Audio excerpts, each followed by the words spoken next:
Welcome to the Timeless Tales Library, where each story is a soft key that unlocks the quiet spaces of your imagination. I'm Oliver, your host for the evening, and tonight I'll be sharing a gentle tale meant to calm your thoughts and carry you peacefully towards sleep.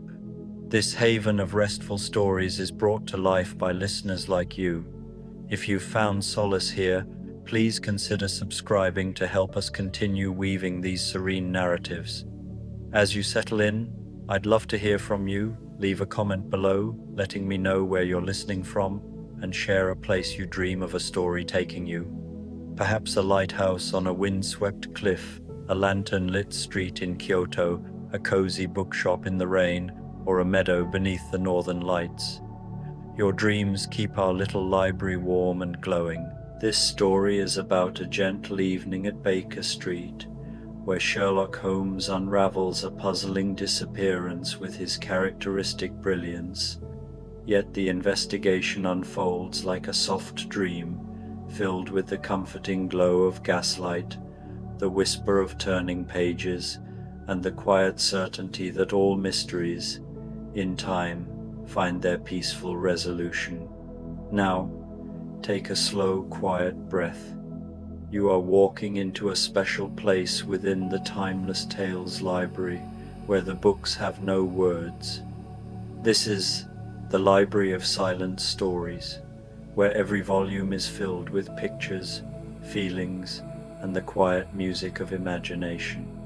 Here, there are no noisy distractions, just the peaceful narrative of images and the serene feeling of a story without sound. Let your body melt into your bed, your private reading nook in this silent, peaceful hall. Release any tension in your legs, arms, and neck. The silence of the library is like a soft blanket, wrapping you in quiet stillness and letting your mind rest from the chatter of the day. Open the first book. Let the beautiful, silent stories guide your thoughts into a tranquil, wordless world of dreams. Fall asleep to Sherlock Holmes, a curious case of identity. The evening settles over London like a velvet curtain, soft and deep. From the windows of 221B Baker Street, the city below transforms into a tapestry of golden lights, each one a small beacon against the gathering dusk. The fog rolls in slowly, as it does on these autumn nights, wrapping the streets in a gentle embrace, muffling the distant sounds of carriages and footsteps until everything feels wonderfully distant and dreamlike. You find yourself in the familiar comfort of that cherished sitting room, where the fire crackles with the most soothing rhythm imaginable. The flames dance in shades of amber and gold, casting moving shadows that play across the walls like silent companions. The warmth radiates outward in waves, and you can feel it on your face, on your hands, seeping into your very bones with the most pleasant heaviness. Sherlock Holmes sits in his armchair by the fire, his long frame arranged in that particular way of his both alert and at ease. The light catches the sharp planes of his face, softening them somehow, and his eyes hold that distant look that means his mind is wandering through corridors of thought, peaceful and unhurried. Dr. Watson occupies the chair opposite, a newspaper resting forgotten on his lap, his attention drawn to the dancing flames and the comfortable silence that fills the room like warm honey. The clock on the mantelpiece ticks with a gentle, steady rhythm. Tick-tock, tick-tock. Each sound is a small reassurance, marking time passing slowly, easily, without urgency or concern. Outside, The fog presses against the window panes, creating a cocoon of safety and warmth within these familiar walls. The Persian slipper on the mantel, stuffed with Holmes's tobacco, sits in its customary place, a small detail that speaks of routine and comfort and the pleasant predictability of this haven. "A curious thing, Watson," Holmes murmurs, his voice low and contemplative, perfectly suited to the drowsy atmosphere. "How the human heart so often seeks what it already knows, even when it pretends to search for something new." Watson makes a soft sound of acknowledgement, not quite ready to leave the peaceful reverie the fire has induced. But Holmes continues, his words flowing like a gentle stream, each one carefully chosen, unhurried. "I am reminded of a case," he says, reaching for his pipe with languid grace, "from not so long ago, autumn, much like this evening. The leaves were turning golden in the parks, and there was that particular quality to the light, you know, the one where everything seems softer, more forgiving. The afternoons grew shorter, and people began to light their lamps earlier, creating these small islands of warmth and light against the encroaching darkness." He pauses to light his pipe, and the small ritual is mesmerizing in its simplicity. The scratch of the match, the brief flare of light, the first curl of smoke rising lazily toward the ceiling. The tobacco has a pleasant, earthy scent that mingles with the wood smoke from the fire, creating an aroma that speaks of comfort and contemplation. "A young woman came to see us," Holmes continues, settling deeper into his chair. "Miss Mary Sutherland. I can see her still, as clearly as if she were sitting in that very chair you occupy. She wore a dress of deep plum, quite striking against the grey afternoon, and a hat with a rather elaborate feather that caught the light whenever she moved her head. The feather was dyed a shade of burgundy, and it swayed with each breath she took, as if it had a life of its own." Watson smiles faintly, remembering. The memory arrives slowly, gently, like something surfacing from beneath still water. "She was nervous," Holmes says, in the way that people are when they've decided to share something important but aren't quite sure how it will be received. Her hands moved constantly, adjusting her gloves, touching her brooch, smoothing her skirt, small, fluttering movements, like a bird settling on a branch. There was something endearing about it, something that spoke of vulnerability and courage combined. The fire pops softly, and a shower of sparks drifts up the chimney. The sound is comforting, familiar. Everything about this moment feels safe and removed from the world's sharp edges. The armchairs seem to embrace their occupants, the cushions perfectly molded to provide maximum comfort. She told us her story in a voice that was quiet but determined, Holmes recalls. She had fallen in love, she said, with a gentleman named Hosmer Angel. What a name that was! It seemed to float in the air when she spoke it, full of hope and longing. Hosmer Angel. It had a romantic quality, didn't it? Almost poetic. The kind of name one might find in a novel, where everything works out beautifully in the end. Holmes draws on his pipe, and the smoke curls upward in lazy spirals, forming shapes that dissolve and reform, endlessly fascinating if you let your eyes follow them. Dragons and castles and sailing ships, all made of nothing but smoke and imagination. They had met at a ball, he continues, she explained, one of those pleasant social gatherings where the music is soft and the lights are low and everyone seems more beautiful than they do in the harsh light of day. The gasfitter's ball, actually a perfectly respectable event. Her stepfather had been away on business, and her mother had encouraged her to go, to enjoy herself, to dance and be young.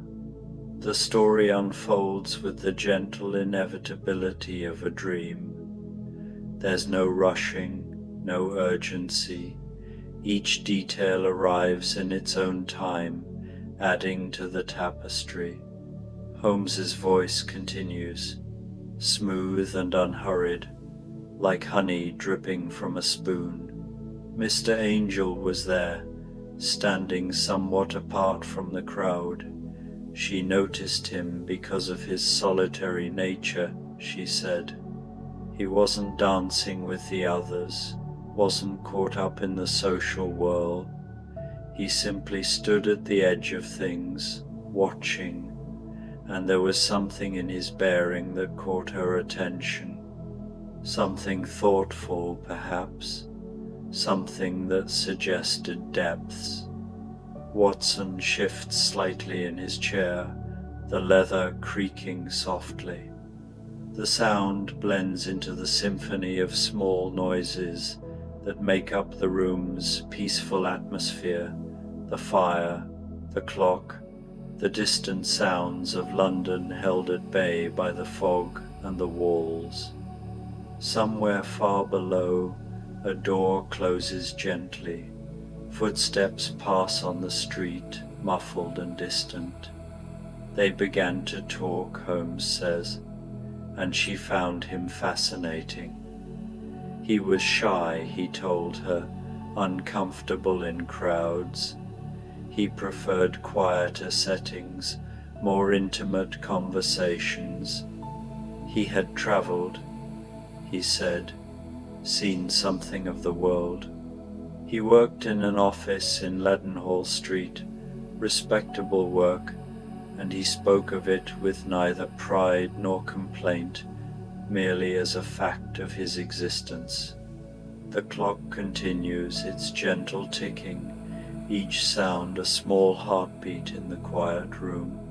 The rhythm is hypnotic, soothing, a constant reminder that time is passing, but there's no need to hurry, no need to rush through this moment.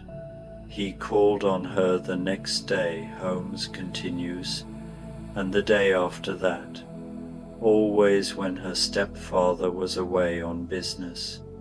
They would sit in the parlour, with her mother as chaperone, and they would talk for hours. About books, she was fond of French novels, and he claimed to share her taste. About music, she played the piano a little, and he would listen with what seemed like genuine appreciation. About hopes and dreams and the small details of daily life. Holmes pauses, gazing into the fire. The flames have settled into a steady burn now, neither leaping nor dying, simply maintaining their warm glow. The light plays across his face, highlighting the thoughtful expression, the slight furrow between his brows that indicates deep consideration. He was attentive, Holmes murmurs, in the way that people long to be attended to. He remembered things, she said. He asked follow-up questions about topics they'd discussed days before. He brought her small gifts, a book she'd mentioned wanting to read, a music box that played a tune she liked, nothing extravagant, but thoughtful, personal. Watson nods slowly, his eyes half closed now, the warmth and the story combining to create a profound sense of drowsiness.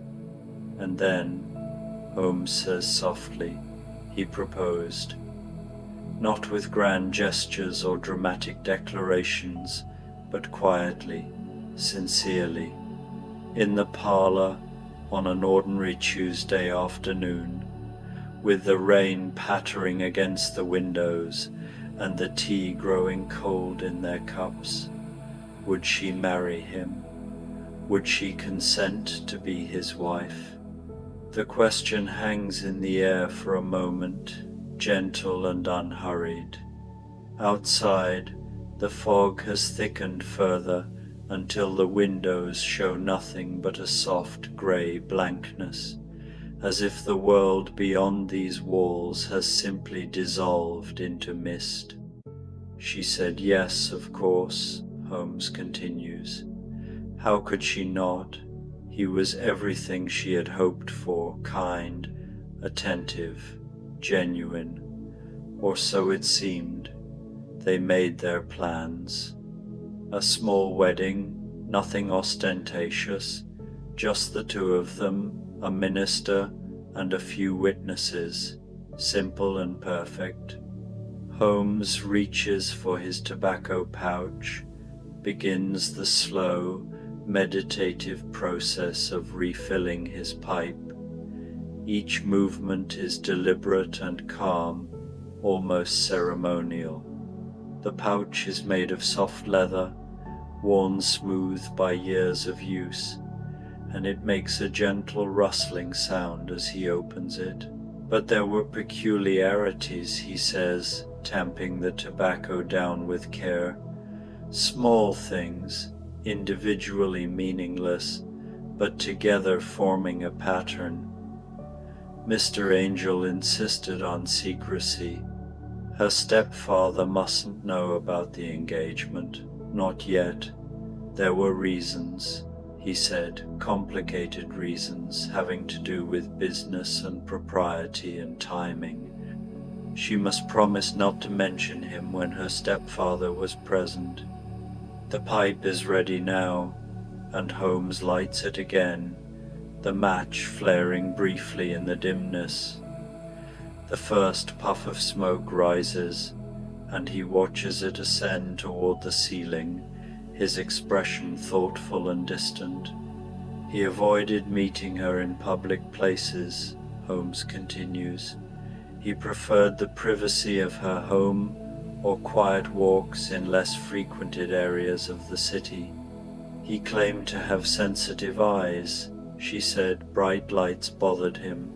Crowds made him anxious. These were reasonable explanations, taken individually. Many people have such sensitivities after all. The fire shifts again, settling deeper into itself. The coals glow with that deep, pulsing red that seems to come from somewhere beyond mere combustion, as if the fire is remembering the heart of the sun, the center of the earth. All sources of warmth and light distilled into this small, domestic hearth. And the letters, Holmes says, his voice growing even softer, as if he's sharing a secret.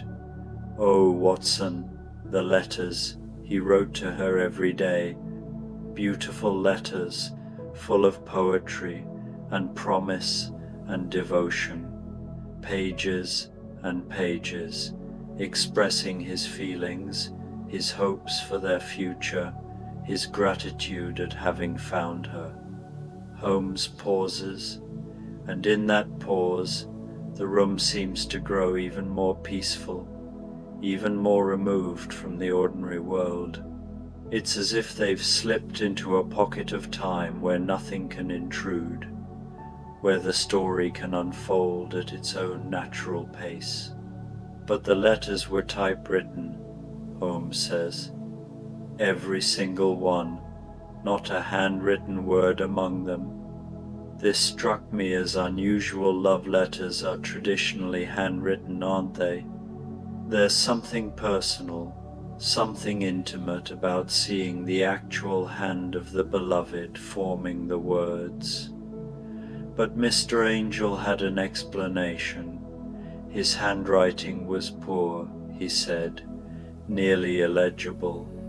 He'd developed a problem with his right hand, some sort of tremor or weakness.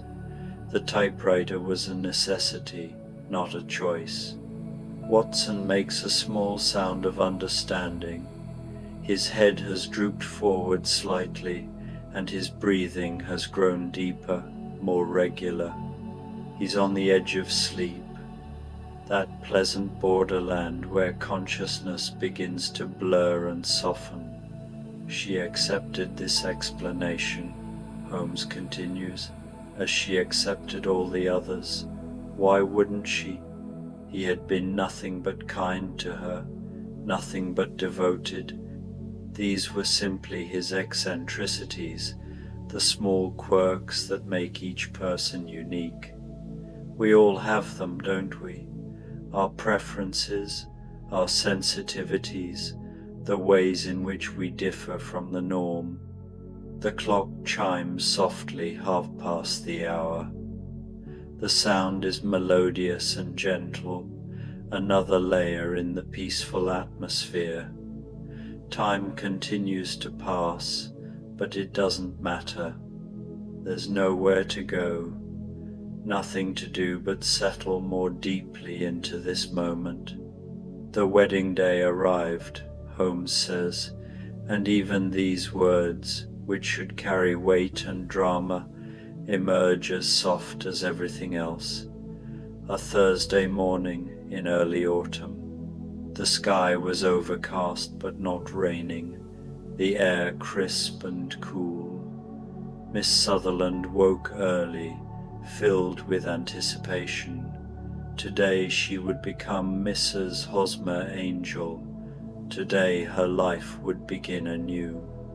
Holmes's voice has taken on an almost hypnotic quality, each word arriving with perfect timing, creating a rhythm that matches the fire, the clock, the gentle breathing of the room itself. She dressed carefully, he continues, in a traveling dress of dark blue, practical but attractive. She packed a small bag with necessities for the honeymoon they were to go to Brighton, Mr. Angel had said, for a few quiet days by the sea. She said goodbye to her mother, received her blessing, and waited by the window for the hansom cab that would take her to the church. The image forms in the mind, soft and clear. The young woman at the window, watching the street, her heart full of hope. The morning light filtering through the clouds, creating that peculiar luminosity that comes before rain. The quiet anticipation of a life about to change. The cab arrived precisely on time, Holmes says. She saw it turn the corner and pull up before the house. She saw a figure inside Mr. Angel, she assumed, come to collect her for their journey to the church. Her heart leapt. This was it. This was the moment she had been waiting for. Holmes pauses, and the pause is full of the weight of what comes next. Yet even that weight is somehow gentle, bearable, softened by the passage of time and the peaceful atmosphere of this evening's telling. She hurried down the stairs, he continues, opened the front door, stepped out into the morning. The cab driver looked down at her, touched his hat. She reached for the door of the cab, ready to step inside, to sit beside her beloved and ride with him to their new life. The fire crackles again, a soft sound that seems to emphasize the quiet of the room. Watson's breathing has become the deep, even rhythm of sleep. He has surrendered to the story, to the warmth, to the inevitable pull of rest. But as she reached for the door, Holmes says softly, the cab lurched forward. It pulled away from the curb, merged into the morning traffic, and disappeared down the street. She stood there, frozen, uncomprehending. Had there been some mistake, some confusion about the meeting place?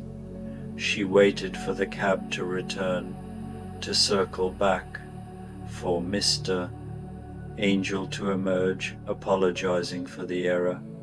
Holmes's voice is barely above a whisper now, as gentle as a lullaby. But the cab did not return. Minutes passed, then an hour.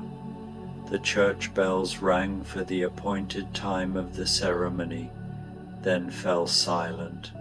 Still she stood there, her bag in her hand, watching the street. But Mr. Angel did not come. No message arrived, no explanation. He had simply vanished, like morning mist burned away by the sun, like a dream dissolving upon waking. One moment he was there, or seemed to be, and the next he was gone. The sadness of the moment is real, but it's softened by distance, by the warm glow of the firelight, by the certain knowledge that this story, like all stories, will find its resolution. She waited 3 days, Holmes continues, hoping for a letter, a message, some explanation, but nothing came.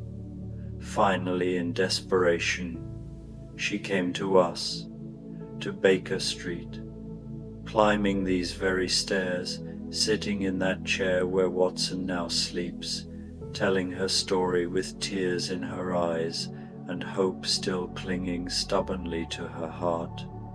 Holmes sets his pipe aside, reaches for the poker, and gently stirs the fire.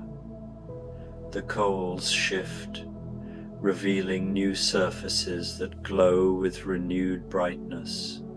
The light in the room swells momentarily, then settles back to its previous gentle dimness.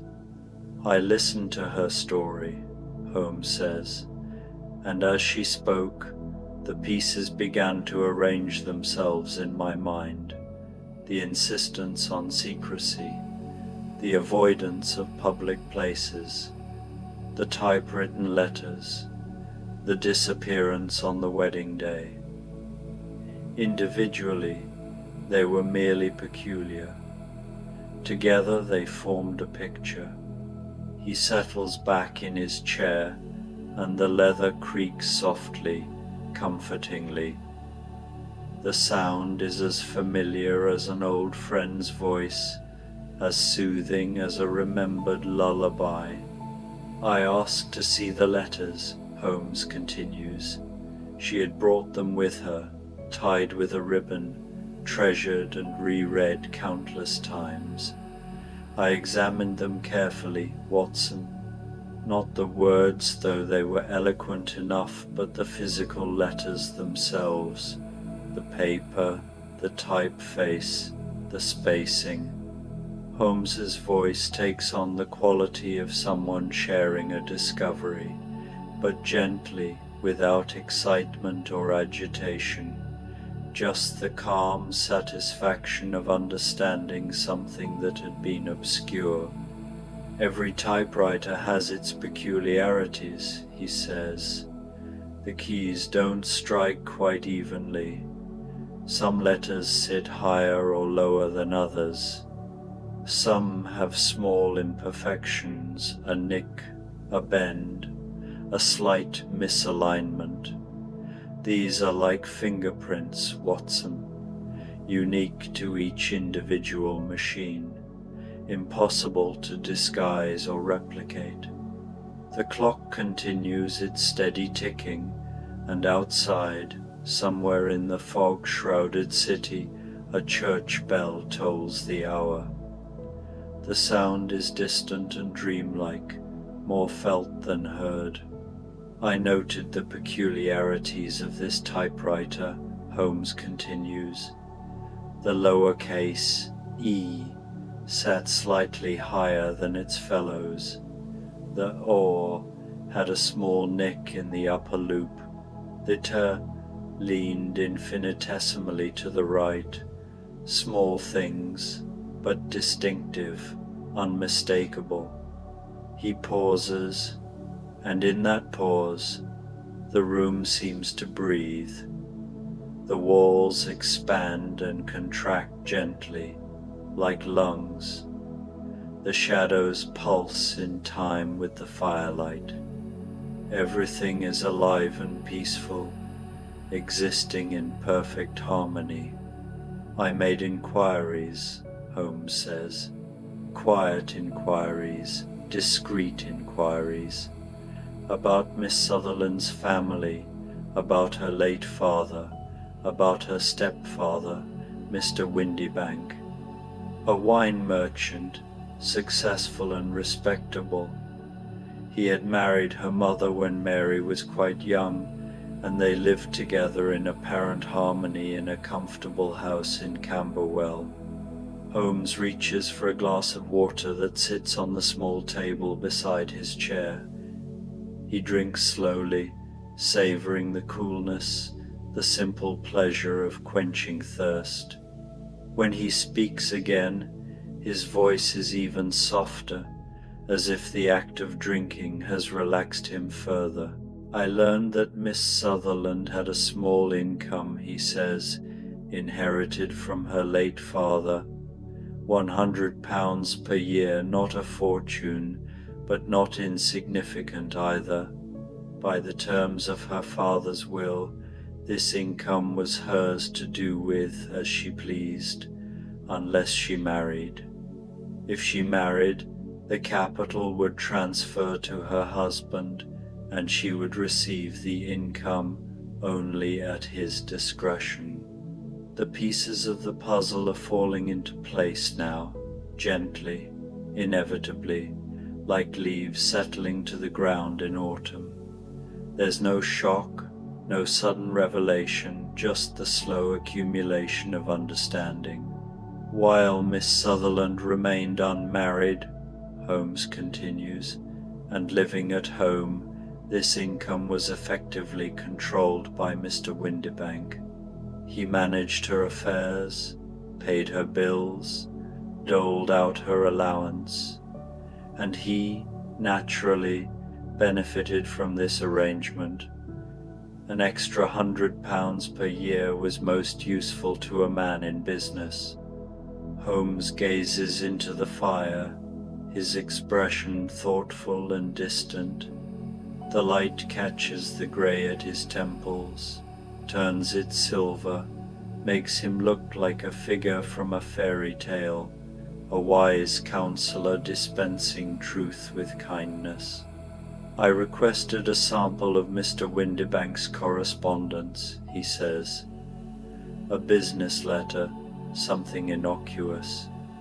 I told him I was making inquiries on behalf of a client interested in wine importation. He was happy to oblige, sent me several letters describing his business practices, his suppliers, his terms.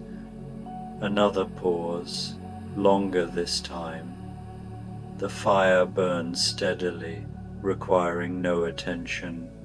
The fog presses close against the windows, creating a sense of complete enclosure, of being wrapped in cotton wool, safe and secure from all harm. The letters were typewritten, Holmes says softly, and the typewriter was the same. The raised E, the nicked the leaning nt. Every peculiarity matched perfectly. Mr. Windibank's business correspondence had been written on the exact same machine that had produced Hosmer Angel's love letters. The revelation sits in the air, but it's not shocking. It's simply true, and truth has its own gentle weight, its own quiet dignity. The solution was clear, Holmes continues. Mr. Windibank had created Hosmer Angel. He had invented him entirely, the name, the personality, the courtship. He had disguised himself, met his stepdaughter at the ball, courted her under this false identity. The tinted glasses, the whispered voice, the preference for dim lighting, all of it designed to prevent recognition. Holmes shifts in his chair, finding an even more comfortable position. The leather creaks again, and the sound is like an old friend clearing their throat before continuing a beloved story. The typewritten letters ensured that his handwriting wouldn't give him away, he says. The insistence on secrecy meant Mary wouldn't mention her fiancé when her stepfather was present.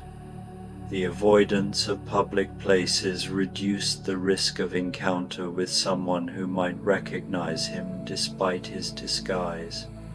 Every detail was calculated, every precaution taken. Watson sleeps on, his breathing deep and peaceful. The firelight plays across his kind face, and he looks younger in sleep, more vulnerable, more at peace. And the wedding day, Holmes says, his voice now barely more than a murmur, was the final act of the deception. Mr. Windibank entered the hansom cab in disguise as Hosmer Angel, knowing Mary would be watching from her window. The cab pulled up, he stepped inside, and then, having been seen entering the cab, he simply told the driver to proceed. He rode away, leaving his stepdaughter standing on the pavement, heartbroken and abandoned.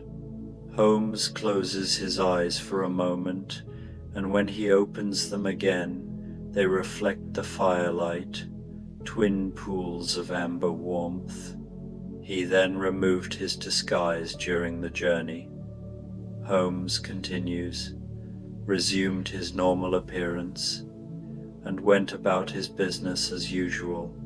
When he returned home that evening, he would find his stepdaughter distraught, her wedding day ruined by an incomprehensible abandonment, and he would comfort her, play the sympathetic stepfather, encourage her to wait for her lost love to return.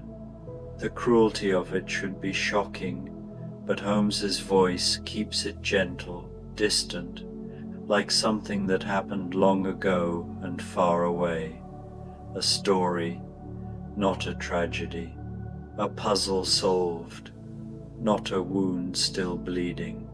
For if she waited for Hosmer Angel, Holmes says, if she remained faithful to this vanished suitor, she would never seriously consider another marriage. And Mr. Windibank could continue to enjoy the benefit of her income indefinitely.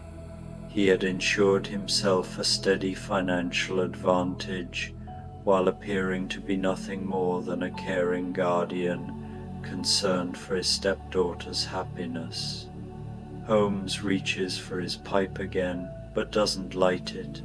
He simply holds it, the familiar weight of it in his hand a comfort in itself. I confronted him, of course, he says. I invited Mr. Windibank here, to this very room, and I laid out the evidence before him. The typewriter, the timing of Mr. Angel's visits coinciding exactly with Mr. Windibank's business absences.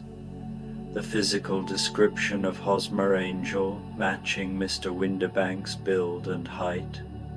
The convenient myopia that required tinted glasses. The supposed tremor that necessitated the typewriter.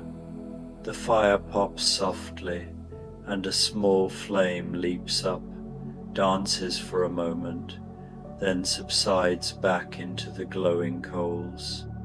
It's as if the fire itself is listening, responding to the story with its own gentle commentary. He denied it at first, Holmes continues, as such people always do, but the evidence was overwhelming, and eventually he saw that denial was futile. His shoulders sagged, the bluster left him. He sat where Watson sits now, and he looked into the fire, and he asked me what I intended to do. Holmes's voice is full of compassion now, despite the nature of the crime he's describing. He understands human weakness, human greed, the small compromises that lead to larger betrayals. I told him the truth would come to light, Holmes says. That was inevitable. The question was merely whether he would confess to Miss Sutherland himself, or whether I would do it for him. I gave him a choice, Watson. I always try to give people choices when circumstances permit. We are all the architects of our own fates, even when those fates are unpleasant. The room has grown dimmer still, the fire burning lower, but the darkness is friendly, welcoming. It's the darkness of a bedroom at night, of closed eyes preparing for sleep, of a world gently receding as consciousness drifts away. He chose to confess, Holmes murmurs, or perhaps it would be more accurate to say he chose not to resist any longer. He was weary, I think, weary of the deception, weary of maintaining two identities, weary of the constant fear of discovery. There was something almost like relief in his face when he agreed to tell Mary the truth. Holmes sets his pipe on the table beside him with a soft click. His hands fold in his lap, and he gazes into the dying fire with an expression of profound peace. I don't know the details of that conversation, he says softly. Miss Sutherland never returned to tell me about it, but I imagine it was painful, as truth often is when it shatters a cherished illusion. I imagine there were tears, recriminations, a sense of betrayal that cut deep.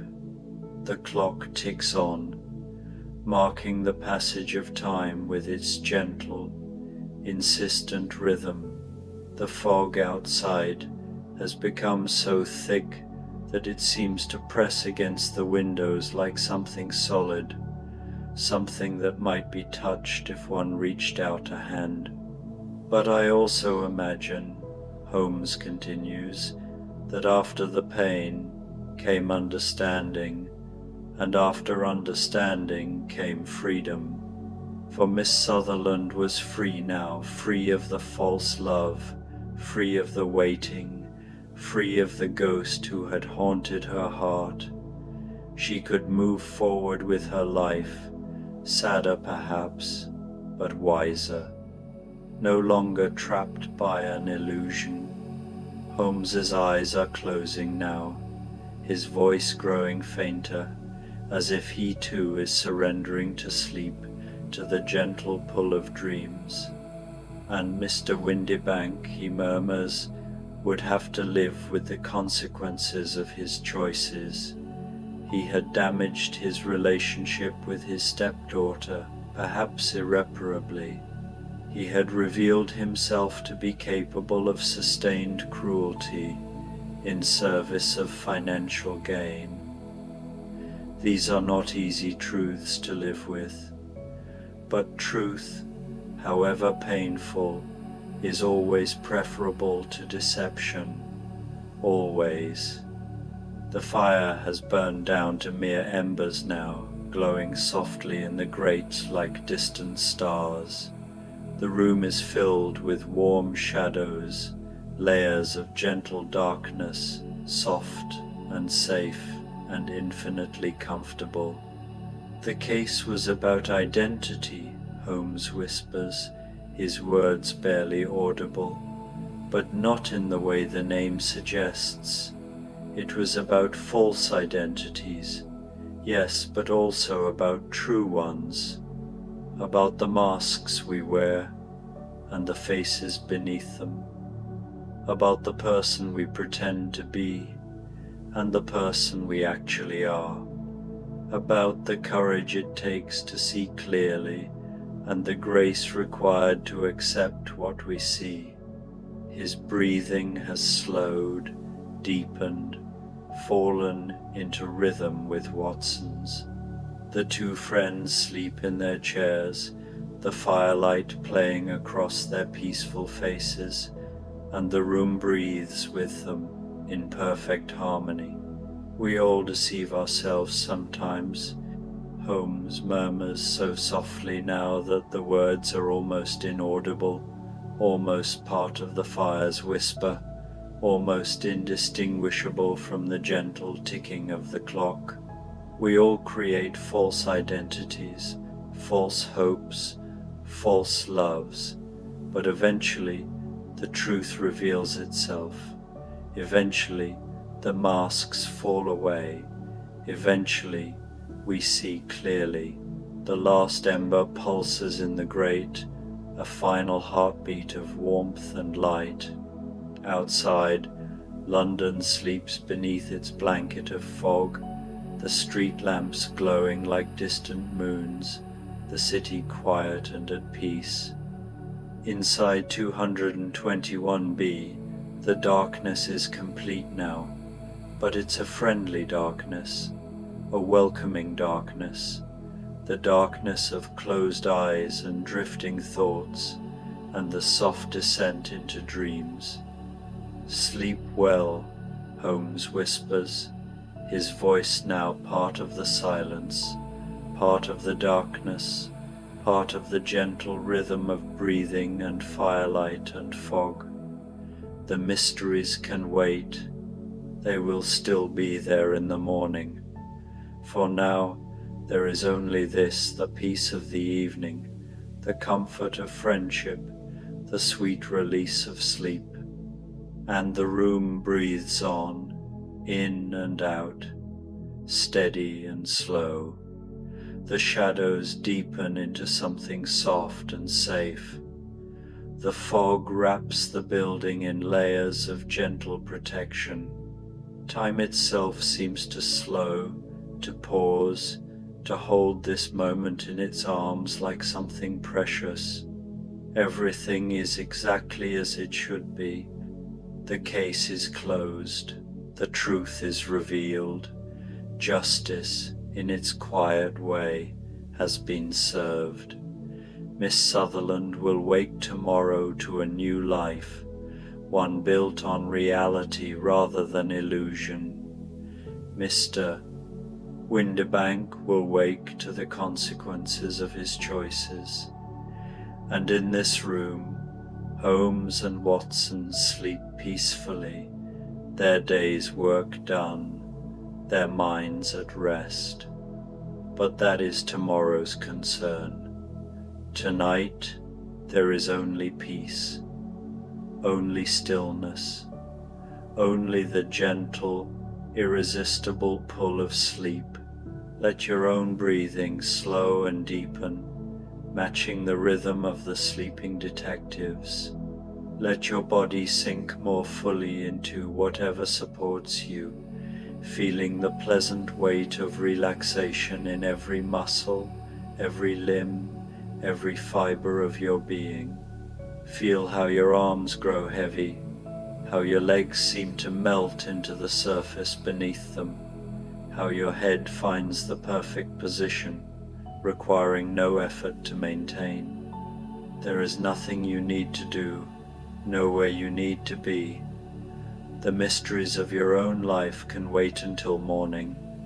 The questions that troubled you earlier have lost their urgency, their sharp edges softened by this story, by this peaceful atmosphere, by the certain knowledge that all things, in time, find their resolution.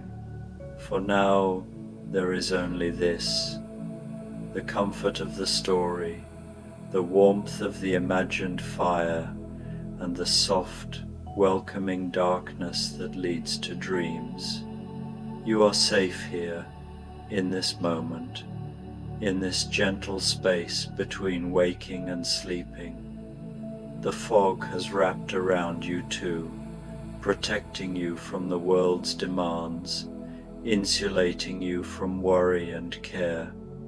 Sleep now, as Holmes and Watson sleep. Let the gentle darkness hold you. Let the peace of Baker Street become your peace, the stillness of this autumn evening your stillness. Let the rhythm of the clock become the rhythm of your heartbeat, steady and slow and perfectly, wonderfully calm. The books on the shelves hold their stories in silence, waiting patiently for another day.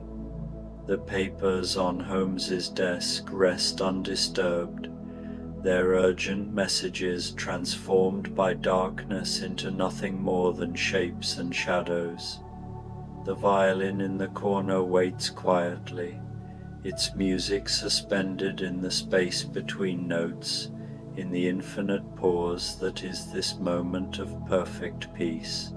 Everything is exactly as it should be. The world continues on its way, spinning through the darkness of space. But here, in this small room, in this moment outside of time, there is only stillness, only peace, only the soft, inevitable pull of sleep. Your eyelids grow heavier with each word, each breath, each gentle beat of your heart. The effort of keeping them open becomes too much, and it's such a relief to let them close, to surrender to the darkness behind them, to the soft and gentle world of dreams that waits just beyond consciousness. The story is told, the mystery is solved, all is well, and you can rest now. You can let go of the day, of your worries, of the small tensions that have been holding you upright. You can sink down, down, down into the softness, into the warmth, into the gentle embrace of sleep. The fog thickens outside, transforming the city into something from a dream, soft and indistinct and infinitely peaceful. The last sounds of traffic fade into silence. The last lights wink out one by one.